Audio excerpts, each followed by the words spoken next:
Students, let us go to the new journey, and that journey is the capacitance of parallel plate capacitor when a dielectric medium is placed between the two plates. Okay, so this is my capacitor. This is one plate, this is another plate connected with this battery. This is V and this is positive and this is negative. So positive connected with this plate, it becomes positively charged, and this negative connected with this negative plate, and this become negatively charged. Now in the last lecture we had derived the capacitance of capacitor when the gap between this plate and that plate was not filled by dielectric, it was filled by air. Okay, it was air. So that time we have derived this C of air is epsilon naught A by D. What is epsilon naught? Epsilon naught is the permittivity of free space or permittivity of air, right? So now we have inserted a dielectric. What we have done? Inserted a dielectric, okay, where we have inserted dielectric between these two plates without changing,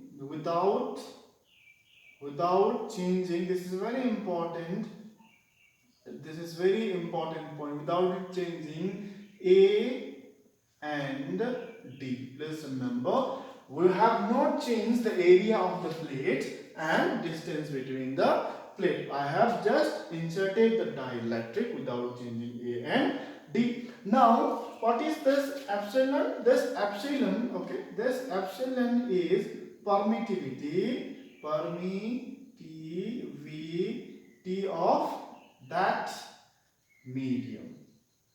Okay, it is of that permittivity of that medium. And what is K? This K is dielectric constant. Okay, this K is dielectric constant. Okay, now see, now what will be the capacitance of this capacitor with dielectric? It is very simple. See here, the capacitance of dielectric, capacitance with dielectric is equal to epsilon A divided by D. Okay, I have marked this as equation number 1.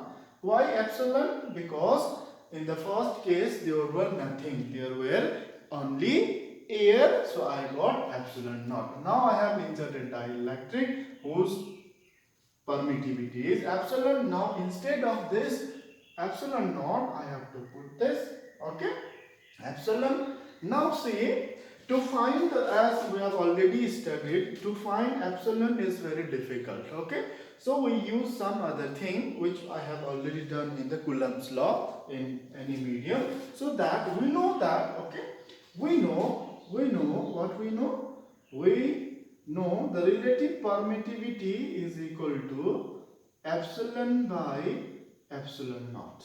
Okay, what is permittivity?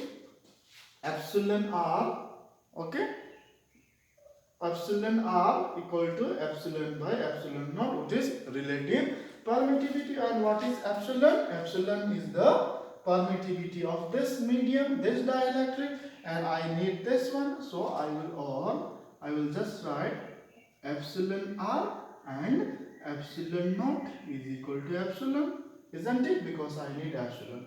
Now also we know that this is also equal to K. Okay, it means that epsilon r is also known as K. Okay, so you can also write this as epsilon r or K.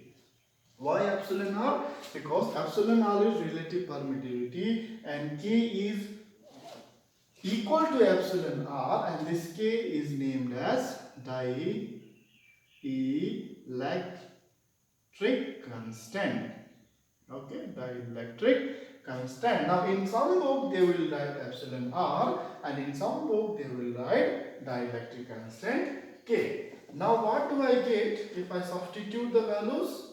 If I substitute the values, I will get or C dielectric will be equal to epsilon is my how much? This epsilon is equal to epsilon r epsilon naught and there is A divided by D, isn't it? This epsilon is removed and replaced by this.